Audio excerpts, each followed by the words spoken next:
Polítiques socials. Anem a propostes més concretes. Senyor Morera, té vostè la paraula. Bueno, lo del debat és un eufemisme perquè el senyor Fontdemora no contesta i estem altra vegada en el club dels monòlegs. Això no és un debat. Això és uns monòlegs i, per tant, jo lamente que l'espectador se senta defraudat perquè no n'hi ha vivacitat d'idees, pluralitat, transparència. I hem de dir-li a la gent que els números són molt sofrits. Els números es pots agarrar d'una manera, d'una altra. Clar, vostès porten 12 anys governant. Porten 12 anys governant i el que hem de dir és que si tant diu vostè que han invertit en servicis públics, on estan aquests diners?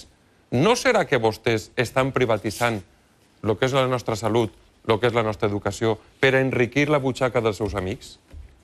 Perquè, clar, vostès el que estan fent és dels hospitals invertir molt en propaganda ara, molt. Seria millor que s'invertira en atendre els problemes de la gent.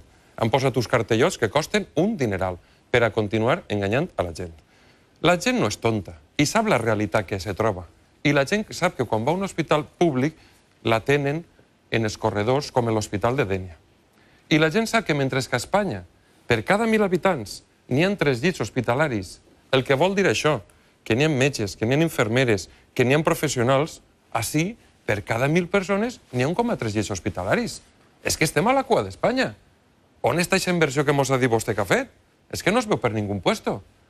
Aquesta és la realitat. I la realitat és que els professionals de la sanitat, jo sóc usuari de la sanitat pública, els meus sí que s'han nascut en la fe, estic en una llista d'espera. Per què no diu vostè lo de les llistes d'espera?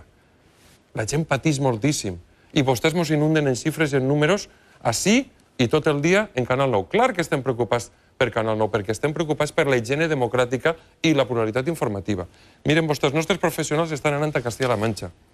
I mentre que a La Rioja s'inverteix més del 50% de la mitjana espanyola, així estem per 20% menys de la mitjana espanyola. Mira, li vaig a dir el que farà el nou govern.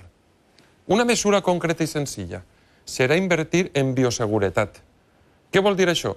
Que en l'1% del que s'han gastat en propaganda, els nostres professionals de la sanitat podran treballar en totes les garanties i no tindran baixes per punxar-se, per tindre accidents laborals. Només en això podria millorar l'eficàcia d'una forma notable. Clar que invertirem en sanitat, en hospitals, però de gestió pública, que és més eficient, és més transparent i no enriqueix la butxaca d'uns pocs.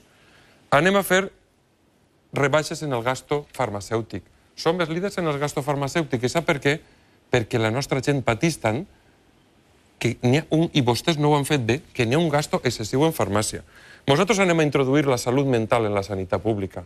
Ara que un malalt, una persona en diferents capacitats, està patint moltíssim. Discapacitats físics i psíquics. Què s'està fent en tot això? No s'està fent res.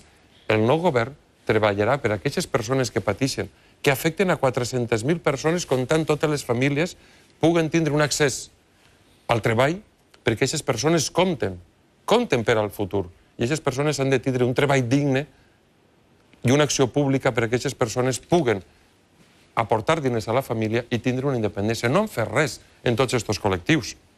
Per tant, tot això anem a fer. Si vostès per a financiar la sanitat pública estan fet el pàrquing de l'Hospital de la Vila Joiosa, l'han fet en concurs i ara toca pagar per anar a l'Hospital de la Vila. Ja estem farts de romanços, de lios i de crispacions. Volem solucions per a la sanitat i per a l'educació. Parlem d'educació? Parlem d'educació? Doncs parlem d'educació. Sap vostè que els professionals de l'educació, els mestres i professors de batxillerat, cobren 300 euros menys de mitjana que els professors espanyols? On estan aquests diners? Diu que ara ha fet un conveni, però escolta, sap que no arribem a la mitjana espanyola. Necessitem recuperar la cultura de l'esforç. Necessitem que els nostres professors i els nostres estiguen atesos. Que com en Extremadura els nostres xiquets tinguen dotacions a les aules. Ara no tenen. Vostè és el conseller i el PP del fracàs escolar. El 34% dels nostres joves no acaben l'ensenyament obligatori. Això no pot ser. I li dic més.